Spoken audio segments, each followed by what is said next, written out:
Adult learning, andragogy and self-directed learning. Andragogy is defined by 5 assumptions of adult learners. The first assumption is self-concept. Adults do not want to be told what to do. Think about it. Wasn't that the benefit of growing up to begin with? That no one could order you around or put limitations on you? This speaks true in the education arena also. Adult learners want to be autonomous and do not want to be told that they need to or have to learn something. However, due to previous schooling experience, most adults are also dependent learners. As instructors, we need to balance the two and help move these students away from dependency and into self-directed learning. A great way to do this is with technology, e-learning modules, and gamification. This non-linear alternative allows adults to take charge of their learning and creates a sense that they are having fun and not being told how or what to learn.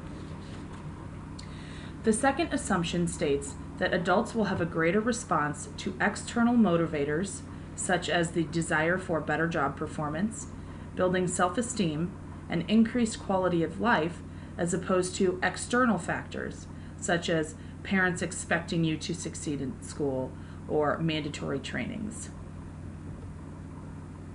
Instructors can tap into this assumption by listing some of these internal motivators as outcomes of the course. For example, in an instructor-led classroom, the course is generally introduced by going over learning objectives.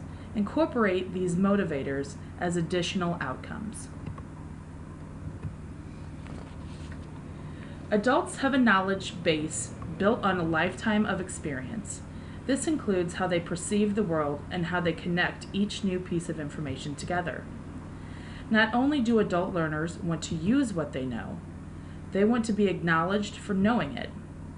Instructors can utilize this by incorporating case-based learning scenarios, reflective activities, and group and collaborative work.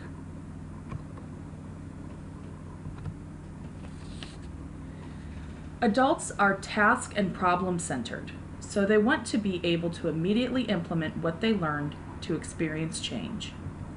It is not appealing to the learner to sit through a course in which the knowledge cannot be applied until 6 months down the road. Information must be relevant to the learner's life or work role and be time relevant.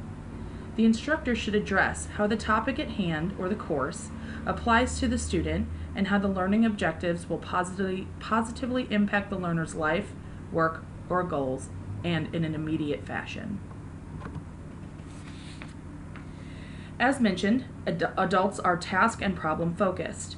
They will experience a need to learn when they are struggling to solve real-life tasks and problems. As instructors, be sure to address why the learner needs this information. This can be accomplished by an icebreaker in which simulated scenarios where students encounter the need for knowledge or skill. For example, ask students to create an email message in Microsoft Outlook with several spelling or grammatical errors.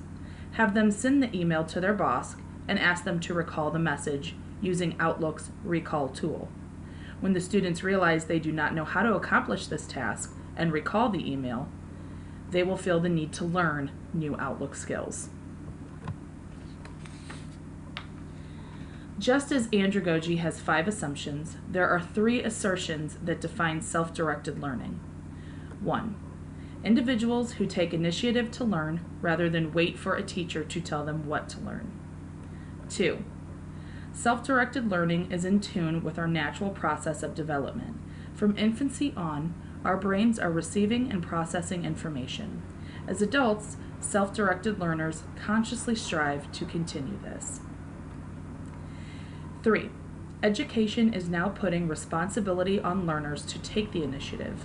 This is especially notable in the boom of online courses where self-direction is essential for success. These 3 factors enable adults to be lifelong learners who continually look to improve themselves. As instructors, we need to continue to foster self-directed learning, especially for our adult learners. 1. Let learners choose from a variety of medium to create a project or complete a task. This provides motivation by tapping into individual talents or hobbies. For an example, an adult learner who likes to draw may choose to create a graphic novel over writing an essay. 2. Set clear expectations, outcomes, and processes so learners will have all necessary resources and tools to complete a course independently. 3. Have students keep a learning log to diary what they have learned throughout a course. This gets students thinking about their own learning and allows self-reflection on accomplishments, which in turn promotes confidence and drive. 4. Have students create small, achievable goals and plan methods to achieve these. When students see progress, they will be further motivated to continue education. These are just a few ways in which you can foster self-directed learning for your adult learners.